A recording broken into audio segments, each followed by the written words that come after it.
ধৈর্য এমন একটা জিনিস যেটা নবীদের গুণ। প্রত্যেকটা নবী ধৈর্যশীল ছিলেন, প্রত্যেকটা নবী সবের ছিলেন, প্রত্যেকটা নবীকে আল্লাহ তাআলা শক্তির মতো একটা অসাধারণ ক্ষমতা দিয়েছিলেন। প্রিয় ভাইরা, সবর হচ্ছে এমন একটি হাতিয়ার, এমন একটি যন্ত্র যা কখনো ব্যর্থ হয় না। সবর এমন একটি যন্ত্র যা কখনো বৃথা যায় না, এবং সবরকে আল্লাহ তাআলা এমন একটি তীর বানিয়েছেন যা কখনো লক্ষ্যভ্রষ্ট হয় না, এবং সবরকে আল্লাহ তাআলা এমন একটি দুর্গ বানিয়েছেন যা কখনো ধ্বংস হয় না। একটা বিষয় খেয়াল রাখেন, ওয়াসবিরু ইন্নাল্লাহা মা'আস সাবিরিন। আল্লাহ তাআলা বলেছেন তোমরা ধৈর্যশীল হও, এবং মনে রেখো যে সবর করে, যে ধৈর্যশীল হয়, তার সঙ্গী হয় একজন, তিনি কে? আল্লাহ তার সঙ্গী হয়। এখন প্রশ্ন হচ্ছে যে সবর, ওয়াই সবর ইজ মোস্ট ইম্পর্টেন্ট? সবরটা গুরুত্বপূর্ণ কেন? আমার চোখে চোখ রাখেন, আমি একটু বোঝাবার ট্রাই করি যে সবরটা গুরুত্বপূর্ণ কেন। আচ্ছা, একটু ফিল করেন যে আমাদের জীবনে একটা বিপদ আসছে, হয় আমার বাবা মারা গিয়েছে, আমার জব আমি লস করে ফেলেছি, জব হারাই গেছে, অথবা আমার কোনো ইনজুরি হয়েছে, কোথাও আঘাত লেগেছে। আচ্ছা বলেন তো, এই সমস্ত প্রত্যেকটা ডেঞ্জারে আমার দিকে তাকান, ধৈর্য ছাড়া কোনো গতি কি আছে? কোনো গতি নেই। There is no alternative way of sabr. সবরের কোনো প্রকার কোনো বিকল্প রাস্তা নেই।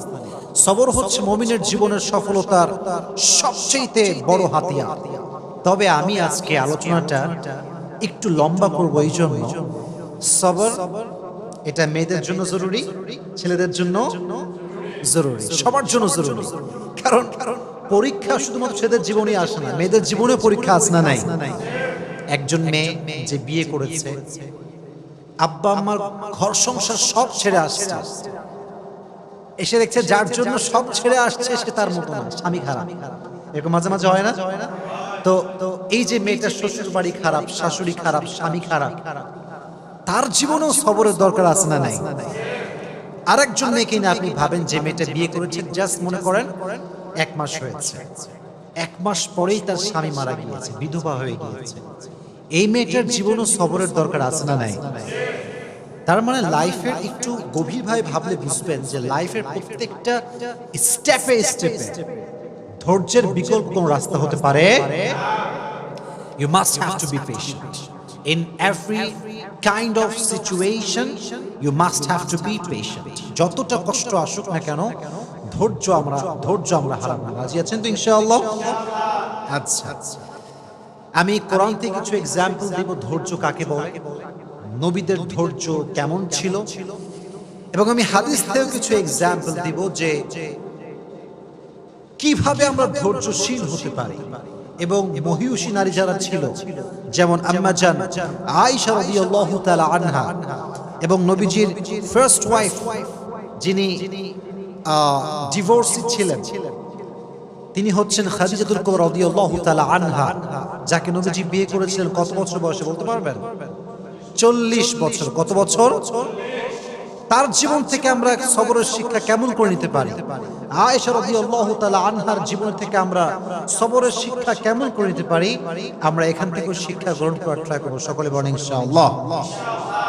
আচ্ছা, ফর এন এক্সাম্পল, মনে করেন কেউ আপনাকে অপবাদ দিয়েছে, আপনি কাজটা করেন নাই, আপনি এই ক্রাইমটা করেন নাই, তাও মানুষ আপনাকে ব্লেম করছে। আপনার কোনো হারাম অ্যাফেয়ার নাই, মানুষ আপনাকে ব্লেম করছে যে আপনার একটা হারাম অ্যাফেয়ার আছে।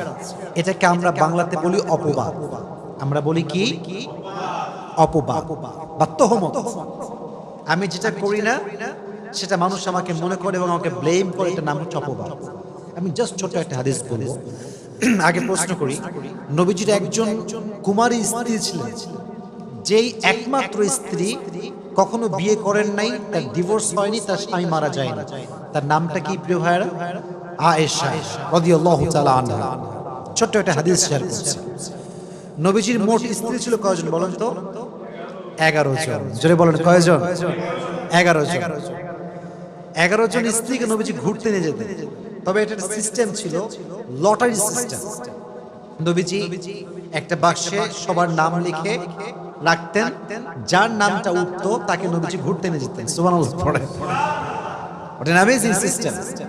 যার নাম উঠতো তাকে নবীজি নিয়ে ঘুরতে যেতেন। তো একবার নবীজি লটারি করলেন, একটু মনোযোগ দিয়ে শুনতে হবে। লটারি করার পরে আম্মা জানা আয়েশা রাদিয়াল্লাহু তাআলা আনহার নামটা লটারিতে উঠল, নবীজি ঘুরতে নিয়ে গেলেন। এটা একটু লম্বা স্টোরি, বাট আপনাকে মনোযোগ দিয়ে শুনতে হবে, কারণ এখানে একটা অনেক বড় সবরের শিক্ষা আছে। সেই যুগে ঘুরতে যাওয়া হতো মেয়েদেরকে নিয়ে, ওয়াইফদেরকে নিয়ে। এটাকে বলা হতো হাউদাজ, আমরা বলি এটাকে পালকি।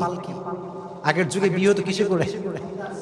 পালকিতে করে। হাউদাজ যেটাকে আমরা আরবিতে বলি পালকি, পালকিতে চড়ে বিয়ে হতো না? আগের যুগে এটা সিস্টেম ছিল। তো তখনকার যুগে এভাবে পালকিতে চড়ে ঘুরতে নিয়ে যাওয়া হতো। আম্মা জান আয়েশা রাদিয়াল্লাহু তাআলা আনহাকে পালকিতে চড়ে নিয়ে যাওয়া হচ্ছে ঘোরার জন্য। তো যখন কাম ব্যাক করবে বাসার দিকে, এক্স্যাক্টলি ওই সময় এসে আম্মা জান আয়েশা রাদিয়াল্লাহু তাআলা আনহার প্রকৃতির চাপে তিনি প্রকৃতির ডাকে সাড়া দেওয়ার জন্য বের হবে, মানে পালকি থেকে নামে। যেটা হয় সেটা হচ্ছে পালকি থেকে নামার পরে উনি দূরে যান প্রকৃতির ডাকে সাড়া দেওয়ার জন্য। এখন মজার বিষয় হচ্ছে আম্মা জান আয়েশা রাদিয়াল্লাহু তাআলা আনহা ছিলেন, she was slim, she was not fat. উনি খুব চিকন ছিলেন, মোটা ছিলেন না, চিকন ছিলেন। চিকন মানুষ কোথাও উঠলেও বোঝা যায় না, নামলেও বোঝা যায় না, কারণ সে স্লিম বডি বিলং করে। মোটারা কোথাও উঠলে দেখবেন মাঝে মাঝে মোটারা রিকশায় উঠলে রিকশার জায়গায় থাকে না বসা। তো এটা হচ্ছে বডির ডিফারেন্স। তো কি হলো, উনি যখন প্রকৃতিটাকে সাড়া দেওয়ার জন্য গেছেন, যেই সাহাবী পালকিটা টানছিল, পালকিটা নিয়ে যাচ্ছিল, ওই সাহাবী বোঝে নাই যে আসলেই আম্মা জান আয়েশা উঠেছেন নাকি উঠেন নাই। যেহেতু উনি স্লিম ছিলেন, উঠলেও যা, না উঠলেও উনি নিয়ে চলে আসছে। আম্মা জান আয়েশা রাদিয়াল্লাহু তাআলা আনহা যখন প্রকৃতির ডাকে সাড়া দিয়ে ফিরে আসেন, দেখছেন পালকি নাই। পালকি কোথায়?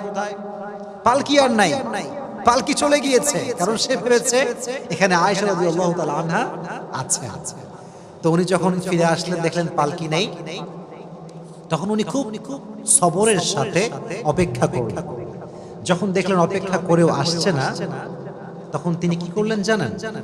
সুন্দর করে মরুভূমিতে শুয়ে পড়লেন চাদর মুড়ি দিয়ে।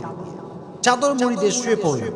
অনেক লম্বা স্টোরি, আমি প্রেসাইজলি বলছি, but there is a lesson, very important lesson, অনেক গুরুত্বপূর্ণ একটা শিক্ষা আছে। তো যখন নবীজি দেখলেন যে আয়েশা নেই রাদিয়াল্লাহু তাআলা আনহা, উনি একজন সাহাবীকে লস্ট অ্যান্ড ফাউন্ডের দায়িত্ব দিয়েছিলেন, যে কে হারাচ্ছে, কে সফরে আছে, কে নেই, এটা খোঁজাখুঁজির জন্য। যেমন যদি আপনারা কখনো পিকনিকে যান, দেখবেন যে একজন লোক থাকে যে মাইক নিয়ে ডাকে, অমুকে আসছে কিনা, অমুকে বাসে উঠেছে কিনা। এরকম পিকনিকে হয় কি হয় না? হয়। ডাকে, কোথায় কে আছো, কে মিসিং আছো, বের হয়ে আসো। তো যে সাহাবীকে নবীজি দায়িত্ব দিয়েছিলেন তার নাম হচ্ছে আব্দুল্লাহ ইবনে মুআত্তাল। আব্দুল্লাহ ইবনে মুআত্তাল রাদিয়াল্লাহু তাআলা আনহু। উনি এবার আয়েশা রাদিয়াল্লাহু তাআলা আনহাকে খোঁজা শুরু করলেন। খুঁজতে খুঁজতে তিনি দেখতে পেলেন আয়েশা রাদিয়াল্লাহু তাআলা আনহা মরুভূমির মাঝখানে চাদর মুড়ি দিয়ে শুয়ে আছেন। উনি বুঝতে পারলেন এটাই আয়েশা রাদিয়াল্লাহু তাআলা আনহা। উনি ডাকলেন না, গিয়ে কথা বললেন না, চুপচাপ দাঁড়িয়ে থাকলেন। যখন আয়েশা টের পেল যে এখানে কেউ এসেছে আমাকে নেওয়ার জন্য, উনি চলে আসলেন। এবার তাকে নিয়ে সে ফিরে আসলো নবীজির কাছে। কিন্তু যেহেতু সফরে সবাই ফিরে গিয়েছে বাসাতে, আর সর্বশেষ আব্দুল্লাহ ইবনে মুআত্তাল আম্মা জান আয়েশাকে নিয়ে ফিরে এসেছেন, মুনাফিকদের সর্দার আব্দুল্লাহ ইবনে সালুল সুযোগ পেয়ে গেল। কি সুযোগ? এবার সে ব্লেম শুরু করলো যে আয়েশার সঙ্গে এই সাহাবীর একটা জিনার সম্পর্ক আছে। সকলে বলেন নাউজুবিল্লাহ। পৃথিবীর সবচাইতে সতীত্ববান নারীর উপরে জিনার ব্লেম, কত বড় মারাত্মক জঘন্য অপরাধের ব্লেম। আপনি চিন্তা করতে পারেন কার ব্যাপারে? আপনার ব্যাপারে নয়, আমার ব্যাপারে নয়, সবচেয়ে সতীত্ববান নারী আয়েশা রাদিয়াল্লাহু তাআলা আনহার ব্যাপারে ব্লেম করা হলো যে সে এই সাহাবীর সঙ্গে ওই মরুভূমি থেকে আসার সময় খারাপ কাজ করেছে, অন্যায় করেছে, জিনা করেছে। কিন্তু বিষয়টা আয়েশা জানতেন যে আমার বিষয়ে এই ব্লেমটা করা হয়েছে। কিন্তু উনি ফিল করলেন যে প্রিয় নবীজি আমাকে আগে যেমন আদর করতেন এখন আর তেমন আদর করেন না, আগে যেমন ভালোবাসতেন এখন তেমন আর ভালোবাসেন না। এটা তিনি ফিল করতে শুরু করেন, but she had no idea যে আমাকে এরকম একটা ব্লেম করা হয়েছে। তো একটা সময় গিয়ে আয়েশা রাদিয়াল্লাহু তাআলা আনহা বাবার বাসায় আসলেন। বাবার বাসায় যখন আসছে তখন আশেপাশের লোক বলতে শুরু করছে, আয়েশা তোমার নামে তো এরকম গুজব ছড়ানো হচ্ছে, তুমি নাকি অমুক সাহাবীর সঙ্গে এই সম্পর্ক করেছিলা সফর থেকে ফিরে আসার সময়। এটা শুনে আয়েশা রাদিয়াল্লাহু তাআলা আনহা just she was shocked and thundered. এটা কেমন কথা, কত বড় মিথ্যা অপবাদ আমার উপরে। কিন্তু দেখেন পৃথিবীর নির্মম বাস্তবতা হচ্ছে কষ্টে পড়লে বোঝা যায় যে কে আপন কে পর। কষ্ট বিপদ হচ্ছে এমন একটা জিনিস যেটা মানুষকে চিনিয়ে দেয় যে কে আমার আপন কে আমার পর। আমার যখন খুব কষ্ট আসে, খুব বিপদ আসে, আমার একদিক থেকে খুব ভালো লাগে যে আমি আমার আপন মানুষ চিনছি। এবং যখন আমি চিনে ফেলি তখন আমি বলি যে ভাই বিপদ তো আসবে আর যাবে, কিন্তু আমি তো আপনাকে চিনে ফেললাম যে আপনি কোন ক্যাটাগরির লোক, এটা আমার বোঝা হয়ে গেল। তো আম্মা জান আয়েশা দেখলেন সবাই তার বিপক্ষে, কেউ তার পক্ষপাতী করে না। ইভেন সর্বশেষ, অনেক লম্বা স্টোরি, আমি জাস্ট প্রেসাইজলি বলছি, সর্বশেষ নবীজি আম্মা জান আয়েশার কাছে আসলেন, এসে বলেন আয়েশা তুমি যদি সত্যি এই অন্যায় করে থাকো আল্লাহর কাছে মাফ করো, আল্লাহর কাছে মাফ চাও, আল্লাহ তোমাকে মাফ করে দিবে। এই কথা শুনে আয়েশা রাদিয়াল্লাহু তাআলা আনহা আকাশ থেকে পড়েছে, নবী হে শেষমেশ আপনিও আমাকে এই কথা বলছেন, আপনিও এই রুমরে বিশ্বাস করেছেন, আপনিও এই গুজবে বিশ্বাস করেছেন? অপেক্ষা করেন, আল্লাহ আমার জন্য আছে। সুবহানাল্লাহ পড়েন। উনি চাইলে বলতে পারতেন যে আমি আর সংসার করব না, আমি আর এই সমাজে থাকবো না, আমি গলায় ফাঁসি নিব, আমি সুইসাইড করব, যেটা আমরা সাধারণ মানুষরা বলি। উনি একটু কমপ্লেইন করেন নাই, জাস্ট কষ্ট পেয়েছেন, সবর করেছেন। আল্লাহ তাআলা আয়েশা রাদিয়াল্লাহু তাআলা আনহার চরিত্রকে সুন্দর প্রমাণ করার জন্য, উনি যে কোনো অন্যায় করেন না এটা প্রমাণ করবার জন্য আল্লাহ নিজে কোরআনের আয়াত নাযিল করে দিয়েছে। সুবহানাল্লাহ পড়ুন। আল্লাহ নিজে আয়াত নাযিল করে ব্যাখ্যা দিয়েছেন যে আমার প্রিয় বান্দী আয়েশা কোনো অপরাধী নয়, সে কোনো জুলুম করে নাই, সে কোনো জেনা করে নাই, ব্যভিচার করে নাই। তাহলে বোঝা গেল যে ব্যক্তি সবর করে, ধৈর্য ধারণ করে, মানুষের দেওয়া মিথ্যা অপবাদ একদিন স্পষ্ট হয়ে যায় যে সে সব মিথ্যা ছিল, ঠিক কিনা বলেন? একসময় প্রমাণ হয়ে যায়। মনে রাখবেন, সময় এমন একটা জিনিস, সময় মানুষকে জবাব দেয়, সময় মানুষকে উত্তর দেয় যে সে মানুষটা আসলে কেমন। আপনাকে যদি কেউ ভুল বুঝে ব্যাখ্যা দিবেন, just wait for the right time. সময়ের অপেক্ষা করেন। সময় হচ্ছে এমন একটা জিনিস, এমন একটা কাঁটা, এটা ঘোরে আর কে কেমন এটা সত্যতা বলে দেয়, ঠিক কিনা বলেন? Wait for the right time, সঠিক সময় অপেক্ষা করেন। তাহলে আয়েশা রাদিয়াল্লাহু তাআলা আনহাকে ব্লেম করা হয়েছে, এবার আমাকে জবাব দেন, উনি কি ধৈর্যহীন ছিলেন না ধৈর্যশীল ছিলেন? She was patient in every kind of situation. She was patient, ধৈর্যশীল ছিলেন। ফলে কি হয়েছে? আল্লাহ নিজে আয়াত নাযিল করেছেন কার ব্যাপারে? যেহেতু আয়েশা সবর করেছে তার ব্যাপারে কোরআন আয়াত নাযিল করেছে। একজন আওয়াজ দিয়ে বলেন তিনি কে? ইন্নাল্লাযীনা জাউ বিল ইফকি উসবাতুম মিনকুম লা তাহসাবুহু শাররাল লাকুম বাল হুয়া খায়রুল লাকুম লিকুল্লি ইমরিইন মিনহুম মাকতাসাবা মিনাল ইথম ওয়াল্লাযী তাওয়াল্লা কিবরাহু মিনহুম লাহু আযাবুন আলীম। আল্লাহ বলছেন, নবী হে, কাফেরদের মাঝ থেকে কিছু গোষ্ঠী আপনার কাছে এসেছে আয়েশার ব্যাপারে মিথ্যা তথ্য দেওয়ার জন্য, অপবাদ দেওয়ার জন্য। বাট মাথায় রাখবেন, মানুষ যদি খারাপ করতে চায় আর আল্লাহ যদি বান্দার ভালো চায়, বান্দির ভালো চায়, পৃথিবীর কোনো অপশক্তি বান্দার ক্ষতি করতে পারবে? আমি আল্লাহ আযাব দিব তাদেরকে যারা মিথ্যা অপবাদ দিয়েছে। অতএব আয়েশাকে আল্লাহ তাআলা নিষ্কলুষ প্রমাণ করলেন, চরিত্রবান প্রমাণ করলেন। তিনি যে সতীত্ববান একজন নারী, তার যে সতীত্ব সুন্দর, পুত পবিত্রা সে, আল্লাহ নিজে কোরআনে আয়াত নাযিল করে দিয়েছে। সুবহানাল্লাহ পড়া। তাহলে এখান থেকে বোঝা গেল কেউ ব্লেম করলে, অপবাদ করলে সবরের পরিচয় দেওয়ার দরকারটা আছে না নাই? আচ্ছা। আরেকটা হাদিস থেকে বলি, আমি আগেই প্রশ্ন করেছিলাম, আমি আবার রিপিট করছি। নবীজির ফার্স্ট ওয়াইফ কে ছিল? প্রথম বউ খাদিজাতুল কুবরা রাদিয়াল্লাহু তাআলা আনহা। বলেন নাম ছিল কি? আরো যে বলেন নাম ছিল কি? খাদিজা রাদিয়াল্লাহু তাআলা আনহা। আমি খুবই শর্টকাটে কথাটা বলতে চাই, কারণ আমাকে অনেকগুলো আয়াত বলতে হবে, নবীর জীবন থেকে কিছু এক্সাম্পল দেওয়া লাগবে, তাই আমি এগুলো লম্বা করতে চাচ্ছি না। মনে রাখবেন, জীবনের কেউ হারিয়ে যাওয়া, এটা হারিয়ে যাওয়া নয়, এটা রবের পক্ষ থেকে পেগাম যে তোমার জন্য এর চাইতে বেটার অপশন আছে। সুবহানাল্লাহ পড়েন, একটু ভাবেন।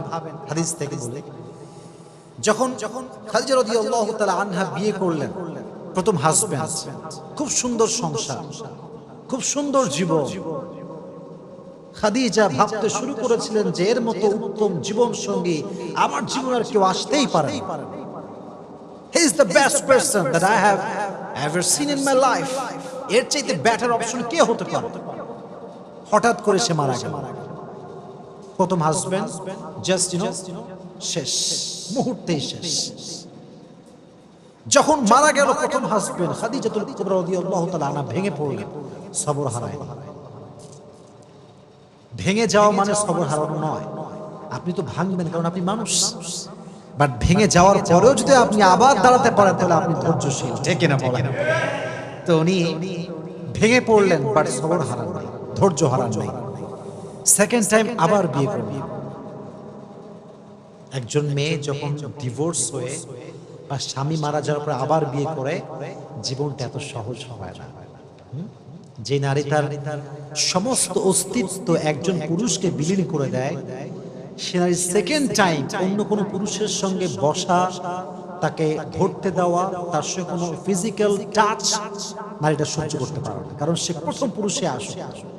সিস্টেমেটিক্যাল ওয়েটা এমনই হয়ে গেছে। কোনো মেয়ে যদি বিয়ে করে, তার ফার্স্ট হাজবেন্ড যে, সে তার প্রতি আজীবন দুর্বল থাকে, কারণ তার প্রথম টাচটা সে তাকে করেছে, হালাল টাচ যেটাকে আমি বলি।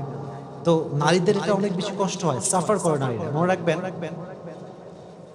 স্পর্শ নারীর জন্য বেশি সেন্সিটিভ পুরুষের চাইতে, কারণ পুরুষের যে ভার্জিনিটি এটা নারীর চাইতে বেশি দামি নয়।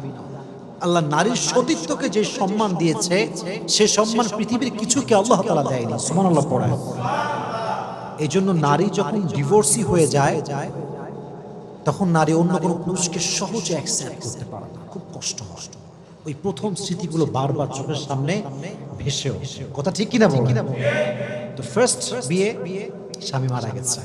সেকেন্ড টাইম খাদিজার আব্বাজান অনেক বড়, he was the biggest businessman, অনেক বড় ব্যবসায়ী ছিলেন। বুঝিয়ে শুনিয়ে সুন্দর একজন যুবকের সঙ্গে আবার বিয়ে দেন, এবং এই সংসারটা একটু লম্বা হয়, এবং সেখানে বাচ্চাও আসে, ছেলে সন্তান হয়। সুবহানাল্লাহ পড়েন। বিয়ের পরে স্বামীর ভালোবাসা একটা আদর, এটা একটা ভালোবাসার পয়েন্ট। আবার যদি সেই স্বামীর ঘরে সন্তান আসে, ওখানে আরো ভালোবাসা আছে না নাই? আবার সেকেন্ড স্বামীও মারা গেল। এইভাবে যখন স্বামী মরতে শুরু করেছে, খাদিজা রাদিয়াল্লাহু তাআলা আনহা ফাইনালি ডিসাইড করলেন যে I will never ever get married again, এটাই লাস্ট, আর বিয়ে করব না। জীবনে যাই হোক আমি সবর করব এবং আমি স্থির থাকবো, আমি আর বিয়ে করব না। তিনি ভেবেছিলেন ফার্স্ট অপশনের চাইতে সেকেন্ড অপশন বেটার হবে না। আবার যখন সেকেন্ড জনকে পেয়ে গিয়েছেন, তিনি যখন মারা গিয়েছেন, ভেবেছেন যে পৃথিবীতে আর কোনো এর চাইতে ভালো হতে পারে না। কিন্তু কেউ না জানলেও সত্য জানে একজন, তিনি কে? ধৈর্যশীল ছিলেন, সবর করেছেন, নিয়ত করেছেন বিয়ে করব না, বাট সবর ছিল কি ছিল না? রেজাল্ট কি হয়েছে? রেজাল্ট দেখেন, ব্যবসা করেছেন, গরিব মানুষদেরকে সহযোগিতা করেছেন, নিজেকে কাজে ব্যস্ত রেখেছেন, বিজনেস সামলেছেন। আল্লাহ তাআলা সবরের বিনিময় হিসেবে, ধৈর্যের বিনিময় হিসেবে শেষ নবীকে তার প্রথম স্বামী হিসেবে কবুল করেছে। সুবহানাল্লাহ। এটা হচ্ছে সবরের রেজাল্ট। মানে আমার কাছে এই হাদিসটা the best example. The best example. এর কারণ এই যে জেনারেশন আমরা আছি, এখানে কারো জীবন থেকে কেউ হারায় গেলে তারে আর খুঁজেই পাওয়া যায় না। সে গাঁজা খায়, মদ খায়, তার জীবন যৌবন শেষ হয়ে যায়। মাথায় রাখবেন, কেউ চলে যাওয়ার অর্থ হচ্ছে সে চলে যায় নাই, তাকে আল্লাহ নিয়ে গেছে। আর আল্লাহ যদি কাউকে নিয়ে যায়, আল্লাহর মেসেজ হচ্ছে এইটা যে আমি ওরে নিছি, এর মানে হচ্ছে আমি তোকে এর চাইতে বেশি উত্তম দান করব। সুবহানাল্লাহ পড়েন। তাহলে বোঝা গেল, প্রিয় মানুষ মারা যাক, হারিয়ে যাক, চলে যাক কোথাও অজানা জায়গায়, কোনো সমস্যা নেই। আমি তো সবর করেছি, আমি তো ধৈর্যশীল বান্দা। আমাকে পরীক্ষা নিচ্ছে একজন এবং এর ফলাফল দিবে একজন। আওয়াজ দিয়ে বলেন তিনি কে? So every kind of situation, in every kind of situation you must have to be patient. প্রত্যেকটা অবস্থানে আমরা ধৈর্যশীল হব। রাজি আছেন তো ইনশাআল্লাহ? আল্লাহ সবাইকে ধৈর্যশীল হওয়ার তৌফিক দান করুন। সকলে পড়া আমিন। এবার আসেন কিছু নবীদের এক্সাম্পল দেই যারা ধৈর্যের পরিচয় দিয়েছে। আমি একটু পরীক্ষা করি আপনাদের সবাইকে, দেখি আপনারা কতটুকু ক্যাচ করতে পারেন, গ্যাস করতে পারেন। একজন নবী ছিলেন যে নবীর পুরো শরীরে পোকা ধরে গিয়েছিল, পুরো শরীরটা পোকা খেয়ে শেষ করতে যাচ্ছিল। নবীর নামটা কি ছিল? আইয়ুব আলাইহিস সালাতু ওয়াস সালাম। দীর্ঘ 12 বছর পোকা তার শরীরে ভর করেছিল। আমাদের একটু অসুখ হইলে আমরা বলি যে আরে মানুষ, আল্লাহ মনে হয় মানুষ পায় না, আমি একাই মনে হয় দুনিয়াতে, পৃথিবীতে মনে হয় আর কোনো মানুষই নাই, আল্লাহ খালি আমারই পায়, আমি কি দুনিয়াতে একা, আর কেউ কি নাই? 12 বছর সহ্য করেছে। পোকা উঠতে উঠতে যখন জিহ্বায় এসেছে, তখন আইয়ুব মুখ খুলেছে। ওয়াইয়ুবা ইয নাদা রাব্বাহু আন্নী মাসানিয়া যুররু ওয়া আনতা আরহামুর রাহিমিন। দোয়া করার একটা সিস্টেম আছে। আমি জুমার লেকচারে বলেছিলাম, দোয়ার একটা কোয়ালিটি আছে, চাওয়ার মাঝে একটা গুণ আছে। দেখেন, উনি বলেন নাই যে আল্লাহ তুমি আমাকে এই রোগ কেন দিলা, ঠিক করে দাও, বলেন নাই। আন্নী মাসানিয়া যুররু ওয়া আনতা আরহামুর রাহিমিন।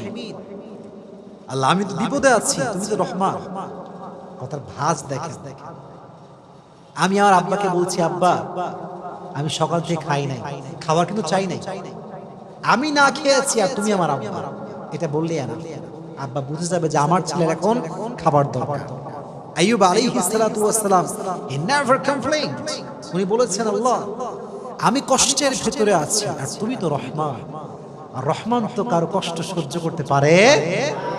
কখন বলেছেন? যখন এই পোকা উঠতে উঠতে তার জিহ্বায় চলে এসেছে। আল্লাহকে বলছে, আল্লাহ পুরো শরীরটা আমার খেয়ে ফেলুক, কিন্তু যে জিহ্বা দিয়ে আমি তোমার জিকির করি সেটা যদি পোকা নষ্ট করে ফেলে, আমি তো তোমাকে আর ডাকতে পারবো না, তুমি আমাকে রহম করো, তুমি আমাকে রহম করো। সবর যে করেছে, আল্লাহ তাআলা ডাকার সঙ্গে সঙ্গে তার সমস্ত রোগকে ধূলিসাৎ করে তাকে আল্লাহ তাআলা শিফা আজলা কামলা দান করে দিয়েছে। সুবহানাল্লাহ। তাহলে বোঝা গেল রোগ বালাই হচ্ছে ব্লেসিং, মের্সি, বারাকা ইন ইওর লাইফ। যদি মুমিনের কোথাও কোনো কাঁটাও ঢুকে যায়, এই যে আমরা কষ্ট পাই কাঁটা ঢুকলে, আল্লাহ কতটা দয়াময় দেখেন। কাঁটা ঢুকলেও আল্লাহ তাআলা বান্দার আমলনামার থেকে যে গুনাহ আছে এটাকে ঝরিয়ে দেয়। সুবহানাল্লাহ পড়েন। তাহলে বোঝা গেল আজ থেকে অসুখ হলে আমরা ধৈর্য ধারণ করব। রাজি আছেন তো ইনশাআল্লাহ? আর একটা एग्जांपल দেই সবরের। একজন নবী, আমি আবার আপনাদেরকে প্রশ্নে ফেলছি, গ্যাস করতে হবে আপনাদের সবাইকে যে আমি কার নাম বলতে যাচ্ছি। একজন নবী যাকে মাছ খেয়ে ফেলেছিল, মাছের পেটে তিনি দীর্ঘদিন ছিলেন, তার নাম কি ছিল? ইউনুস। ইউনুস আলাইহিস সালাতু ওয়াস সালাম। নাম ছিল কি? ইউনুস আলাইহিস সালাতু ওয়াস সালাম। মাছের পেটে দীর্ঘদিন ছিলেন, আল্লাহর কাছে কমপ্লেইন করেন না, অভিযোগ করেন নাই, ধৈর্যহীন হন নাই। মাছের পেট থেকে আল্লাহকে ডাক দিয়েছেন, আয় আল্লাহ আমি বিপদে পড়েছি, তুমি আমাকে সাহায্য করো, আমার কোনো কমপ্লেইন নাই, অভিযোগ নাই, আমি ধৈর্যহীন হয়ে যাই নাই। দোয়া করার সঙ্গে সঙ্গে আল্লাহ তাআলা মাছকে আদেশ করেছে, মাছ মুখ খুলে একটা বমি করার মতো একটা অ্যাক্ট করেছে। আল্লাহ তাআলা ইউনুসকে এই অ্যাক্টের মাধ্যমে, এই বমির একটা ধরনের মাধ্যমে মাছের পেট থেকে জীবিত উদ্ধার করে বের করে নিয়ে আসছে। সুবহানাল্লাহ।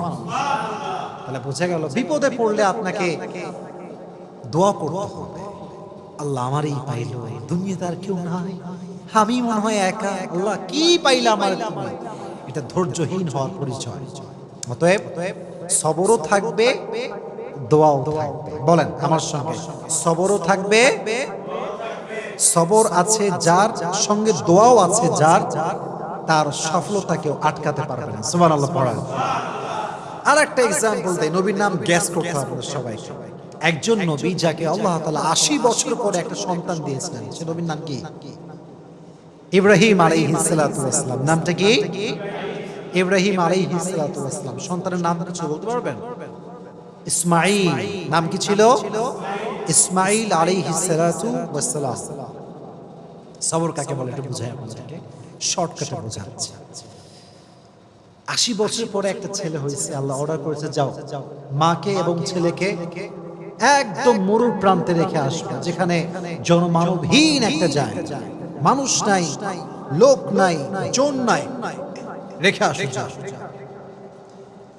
অর্ডার করতে দেরি, রেখে চলে আসছে সেই মরুভূমির মতো একটা জায়গা। তো যখন চলে যাবে, বিবি হাজার চাইলে বলতে পারতেন যে আপনি কেমন স্বামী যে আমার মতো একজন অবলা নারীকে তার সন্তান সহ এক বিশাল মরুপ্রান্তে, মরুভূমিতে, জনমানবহীন একটা জায়গায় রেখে যাচ্ছেন, আপনি কেমন স্বামী? She never complained.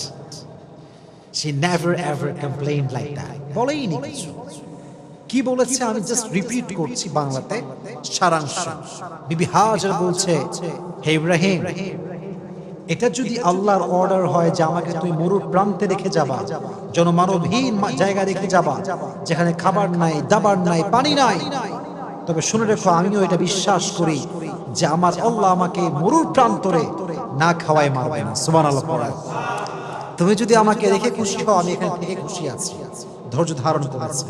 ফলে কি হয়েছে চিন্তা করেন, একটু ভেবে দেখেন, এই যে মক্কা, এত দাম কাবার, কাবার গিলাফের দাম, কাবার চত্বরে এত দাম, এই কাবার পাশে যিনি অবস্থান করেছিলেন, যে নারীর কারণে এত সম্মান, যে নারীর ছেলের কারণে জমজমের কুয়ার পানি আমরা পেয়েছি, তার নাম হচ্ছে বিবি হাজার। সুবহানাল্লাহ পড়েন। ধৈর্য, শুধুমাত্র ধৈর্য। এবার আরেকটু বুঝাই, এত ধৈর্য, এত পরীক্ষা। আল্লাহ বলল, ইব্রাহিম যাও সন্তানের কাছে। 80 বছর পরে সন্তান পাইছে, আদরও করতে পারে নাই, নিজের কাছেও রাখতে পারে নাই, রেখে আসছে মরুর প্রান্তরে। এবার আসছে আব্বা, ছেলে এদিকে আসো। কি হয়েছে আব্বা? বলছে আমি স্বপ্নে দেখেছি তোমাকে আমি জবাই করছি, এটা আমার আল্লাহর আদেশ। তুমি কি বলছো? ফাংদুর মাযা তারা, what's your opinion about this matter? তুমি কি বলছো বলো। ইসমাঈল চাইলে বলতে পারতো, আব্বা আপনি কেমন জালেম, জন্মের সঙ্গে সঙ্গে আমাকে আপনি আদর না করে রেখেছেন মরুর প্রান্তরে, আর আজ আপনি এসেছেন খবর না নিয়ে জবাই করার জন্য। এটা বলে নাই। বলছে আব্বা আপনি যা মন চাই করেন, সাতাজিদুনি ইনশাআল্লাহু মিনাস সাবিরিন, আমি ধৈর্যশীলদের পরিচয় দিব। সুবহানাল্লাহ পড়েন। কি সুন্দর ঘটনা, কি সুন্দর সবরের পরিচয়। এবং এই যে সবর তারা করেছে, যখন আপনারা সবাই জানেন, you all know the story, যখন জবাই করতে যাবে আল্লাহ তাআলা দুম্বাকে পাঠিয়ে দিয়েছেন। আর এই যে আমাদের স্যাক্রিফাইস আমরা শিখলাম, এখান থেকে বোঝা যায় যে যত বেশি স্যাক্রিফাইস করে সে বান্দা আল্লাহ তত বেশি প্রিয় হয়ে যায়। সুবহানাল্লাহ পড়েন। এজন্য ইব্রাহিম নবী থেকে, ইসমাঈল থেকে এবং বিবি হাজার থেকে, সবার থেকে আলাইহিস সালাতু ওয়াস সালাম, তাদের থেকে আমাদের সবরের একটা শিক্ষা নেওয়ার দরকারটা আছে না নাই? আমি আর দুইজন নবীর এক্সাম্পল দেব, দুইজন জাস্ট বলেন। একজন নবী ছিলেন যেই নবীকে তার ভাইয়েরা ধরে এনে কুয়ার ভিতরে ফেলে দিয়েছিল, সে নবীর নাম ছিল কি? সবাই বলেন, নাম ছিল কি? ইউসুফ আলাইহিস সালাতু ওয়াস সালাম। অনেক লম্বা কথা, আমি ওইটা বলবো না, আমি জাস্ট মূল লেসনটা বলবো। সাইয়েদনা ইউসুফ আলাইহিস সালাতু ওয়াস সালাম যখন যুবক, উঠতি বয়সী যুবক, বাচ্চা বাচ্চা ভাব, এখনো যুবক হয়ে পারে নাই, তার সবগুলো ভাই তাকে নিয়ে কুয়ায় ফেলছে শুধুমাত্র হিংসার কারণে। কিসের কারণে? হিংসা। কুয়ার ভেতরে ফেলে সাইয়েদনা ইউসুফ আলাইহিস সালাতু ওয়াস সালাম একটা জামা নিয়ে আসছে। তার বাবার নাম ছিল ইয়াকুব। ডাক দিয়ে বলছে, হে আমার বাবা, সব ছেলেরা আসছে, আব্বা জান দেখেন ইউসুফকে বাঘে খেয়ে ফেলেছে, আর এই হচ্ছে ইউসুফের জামা। যদি আমার সন্তান আমার থেকে হারিয়ে যায়, আমি তো অস্থির হয়ে যাব, দৌড়াবো চতুর্দিকে, কত অভিযোগ করব আমি, কত নাশুকরি করব আমি আল্লাহর কাছে। ইয়াকুব আলাইহিস সালাতু ওয়াস সালাম শুধু একটা ওয়ার্ড বললেন, ফাসবরুন জামিল। উনি বললেন, আমার জন্য ধৈর্যই সবচেয়ে উত্তম হাতিয়ার। সুবহানাল্লাহ পড়েন। আমার কাছে ধৈর্যই সবচেয়ে উত্তম হাতিয়ার। এই যে কথা তিনি বলেন, আল্লাহ তার প্রতিদান দিয়েছে। কিভাবে? অনেক লম্বা কথা। এই যে কুয়াতে ফেলা হলো ইউসুফকে ধ্বংস করার জন্য, এই কুয়াতে ইংরেজিতে বলা হয় কুয়াকে ট্যানেল। এটাকে বলা হয় কি? ট্যানেল। কুয়াকে বলা হয় ট্যানেল। এই কুয়াটা শুধুমাত্র কুয়া নয়, এই কুয়াটা হচ্ছে সাইয়েদনা ইউসুফকে সাধারণ ঘর থেকে নিয়ে এসে রাজ সিংহাসনে বসাবার কুয়া। সুবহানাল্লাহ পড়া। লম্বা কথা, আমি অত কথা বলতে চাই না। যখন তিনি মিশরের অর্থনৈতিক যে মন্ত্রী বলা হয়, তিনি হলেন ফিনান্স মিনিস্টার, অর্থমন্ত্রী তিনি হলেন। তো যখন কেনানে অভাব দেখা দিল, তার সব ভাইগুলো ইউসুফের কাছে আসছে সাধারণ মানুষ হয়ে সাহায্য নেওয়ার জন্য। তো অনেক লম্বা কথা, যখন তারা আসছে অনেক কথাবার্তার পরে তারা বুঝতে পেরেছে যে এটা হচ্ছে ইউসুফ। এর নাম কি? ইউসুফ। তো ইউসুফ আলাইহিস সালাতু ওয়াস সালাম বলেন, যাও, তোমাদেরকে আমি মাফ করে দিলাম, এবং মাথায় রেখো, ইন্নাহু মাইয়াত্তাকি ওয়া ইয়াসবির ফাইন্নাল্লাহা লা ইউযিউ আজরাল মুহসিনিন। নিঃসন্দেহে যারা আল্লাহকে ভয় করে এবং ধৈর্যশীল হয়, তাদের বিনিময়কে আল্লাহ তাআলা কখনো নষ্ট করে দেয় না। সুবহানাল্লাহ। এবার তিনি সৈন্য নিয়ে, উট নিয়ে, ঘোড়া নিয়ে, ভাইকে নিয়ে ঘোড়ার পিঠে উঠে জাঁকজমক ভাবে সবাইকে নিয়ে এসে তার বাবার সঙ্গে, যিনি বলেছিলেন ফাসবরুন জামিল, আমার জন্য ধৈর্যই সবচেয়ে বেশি শ্রেয়, সবচেয়ে বেশি সেরা, এই ধৈর্যের বিনিময়ে আল্লাহ তাআলা ইয়াকুবকে, সাইয়েদনা ইয়াকুবকে তার সন্তান ইউসুফ ফিরিয়ে দিয়েছে। সুবহানাল্লাহ। তাহলে ইউসুফ আলাইহিস সালাতু ওয়াস সালামের জীবন থেকে আমরা শিক্ষা পেলাম এটা, যে সবর ছাড়া জীবনে কোনো গতি হতে পারে। সাইয়েদনা ইয়াকুব আলাইহিস সালাতু ওয়াস সালামের জীবন থেকে আমরা এটা বুঝলাম, সবর ছাড়া জীবনে কোনো গতি হতে পারে। এবার আসলে সর্বশেষ এক্সাম।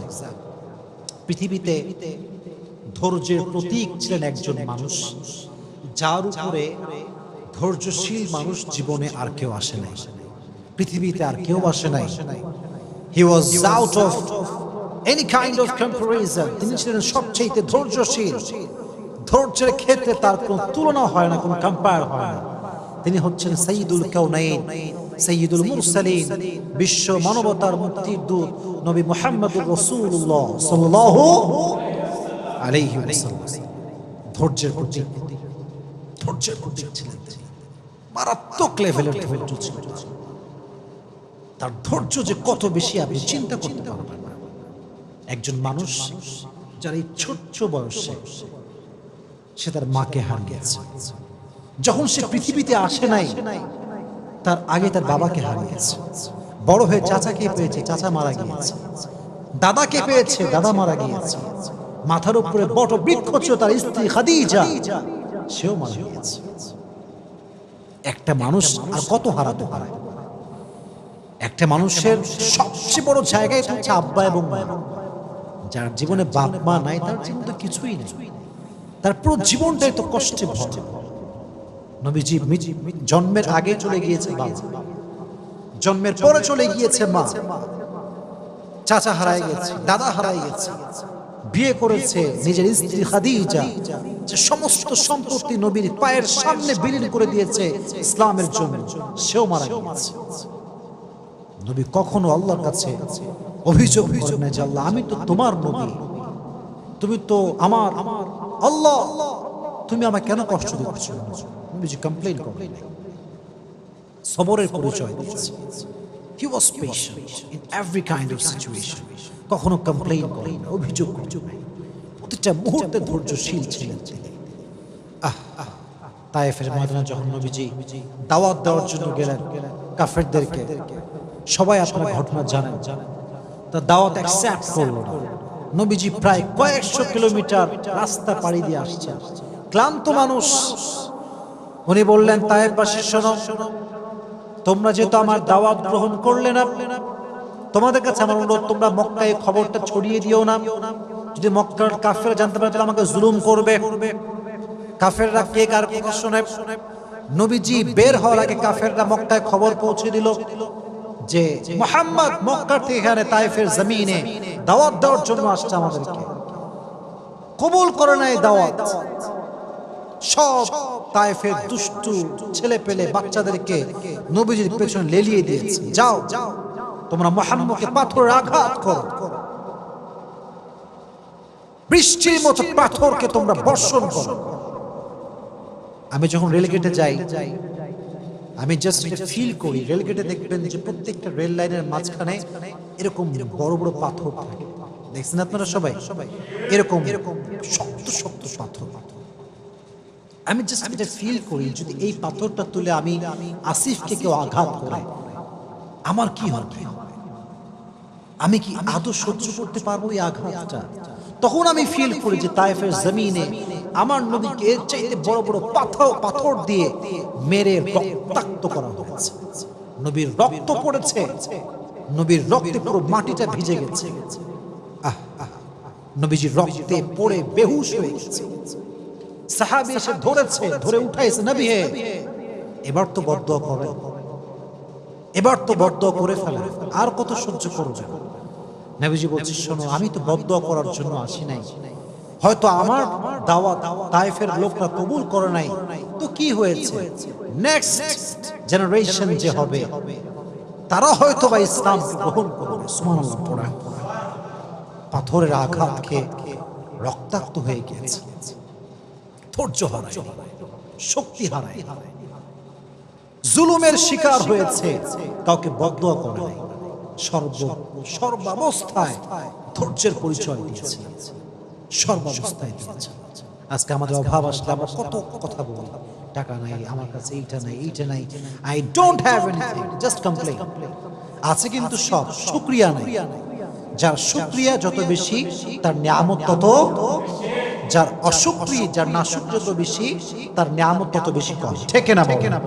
ধৈর্যশীল হতে হবে, সবের হতে হবে, এবং শাকির অর্থাৎ গ্রেটফুল, শুকরগুজার হতে হবে, কৃতজ্ঞবোধ হতে হবে। আল্লাহ তুমি আমাকে যা দিয়েছো, whatever I have, I am happy with that. আমি আলহামদুলিল্লাহ খুশি আছি। আমার বাড়ি নাই তাও খুশি, আমার গাড়ি নাই তাও খুশি। আল্লাহ তুমি জাস্ট আমার হলেই আমার চলবে ইনশাআল্লাহ। তাহলে বোঝা গেল প্রত্যেকটা নবীর থেকে, যেমন আমরা শুনেছি আইয়ুব আলাইহিস সালাতু ওয়াস সালামের কথা, আমরা শুনেছি ইউনুস আলাইহিস সালাতু ওয়াস সালামের কথা, আমরা শুনেছি ইব্রাহিম আলাইহিস সালাতু ওয়াস সালামের কথা, আমরা শুনেছি ইয়াকুব আলাইহিস সালাতু ওয়াস সালামের কথা, আমরা শুনেছি ইসমাঈল আলাইহিস সালাতু ওয়াস সালামের কথা, আমরা শুনেছি ইউসুফ আলাইহিস সালাতু ওয়াস সালামের কথা, আমরা শুনেছি নবীর কথা, শেষ নবীর কথা। এর দ্বারা বোঝা গেল যে ধৈর্যশীল আমরা আজ থেকে আর হব না। হব কি হব না? আল্লাহ সবাইকে ধৈর্যশীল হওয়ার তৌফিক দান করুন। সকলে পড়া আমিন। আর বিশেষ করে আমি একটা কথা বলে শেষ করতে চাই আমার বোনদের জন্য, specially for my sisters, those who R listening me from YouTube or Facebook, this is my humble request for everyone. যদি বিয়ের পরে দেখেন আপনার স্বামী খারাপ, তাহলে আগেই অভিযোগ করেন না, আগেই ডিভোর্স নিয়ে ভাইবেন না। Divorce is just far away, बहुत दूर की बात है। पहले ट्राई करो, पहले कन्विंस करो, पहले एडजस्ट करो, फिर उसके बारे में सोचो।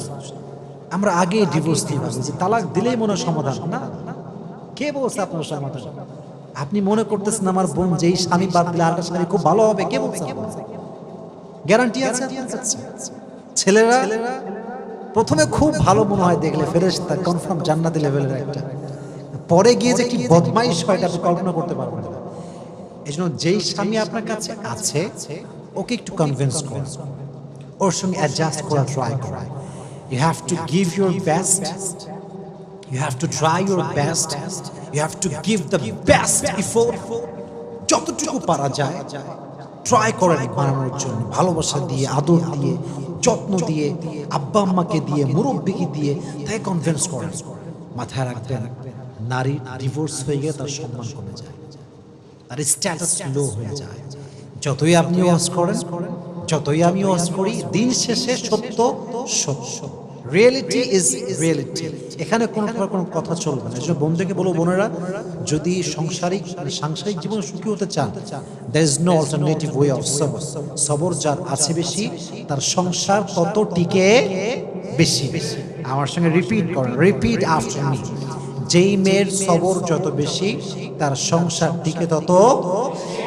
আপনি দেখবেন অনেক সময় বিয়ের 2 দিন পরে ডিভোর্স, এরকম ঘটনা বাংলাদেশে আছে না নাই? মানে বিয়ে করে গেল, জাস্ট শুনলাম 2 দিন পরে ডিভোর্স। ভাই, হোয়াট হ্যাপেন্ড? ডিভোর্স আপনার সঙ্গে হতে পারে, আমার সঙ্গেও হতে পারে। It can happen with anyone, but the fact is, are you really patient? আপনি কি ধৈর্যশীল কিনা? That is the fact. আমি ধৈর্যশীল হলাম না এবং আমার ডিভোর্স হলো, আপনি অধিকার রাখেন আমাকে ব্লেম করার, যে আপনার মতো ফালতু লোক দুনিয়াতে কেউ নাই। কিন্তু আমি যদি পেশেন্ট হই, আমি যদি আমার ওয়াইফের সঙ্গে অ্যাডজাস্ট করে চলি, সব কিছুর পরে যদি আমি ব্যর্থ হই, তাহলে আপনি আমাকে ব্লেম করতে পারবেন না। আর হ্যাঁ, সর্বশেষ কথা, যদি কোনো মেয়ে দেখে যে না, কোনোভাবেই অ্যাডজাস্ট হচ্ছে না, শ্বশুর ভালো না, শাশুড়ি ভালো না, স্বামী ভালো না, no one is good person in my family, কাউরে ভালো লাগে না, কেউ আমাকে বোঝে না, আমি যদি এখানে আর একদিন থাকি আমার জীবনটা জাহান্নাম হয়ে যাবে, তখন কোরআন বলছে ঠিক আছে, বের হয়ে আসো। যেটা আমি আগেও বলেছি, বের হয়ে আসো, জীবনকে সুন্দর করো, তাকে তার মতো থাকতে দাও, তুমি তোমার মতো জীবনকে গুছিয়ে নাও। তাহলে বুঝে গেল, you have to try your best first. আগে সর্বোচ্চ ট্রাই করো, না পারলে তখন দেখা যায়। তবে সবর হচ্ছে পৃথিবীতে সুখে থাকার সবচেয়ে বড় মাধ্যম। আল্লাহ আমাদের প্রত্যেকটা ভাইকে, প্রত্যেকটা বোনকে সবরের মতো একটা শক্তিশালী গুণকে অর্জন করে চলার তৌফিক দান করুন। আমিন। ওয়া আখির দাওয়ানা আলহামদুলিল্লাহি রাব্বিল আলামিন।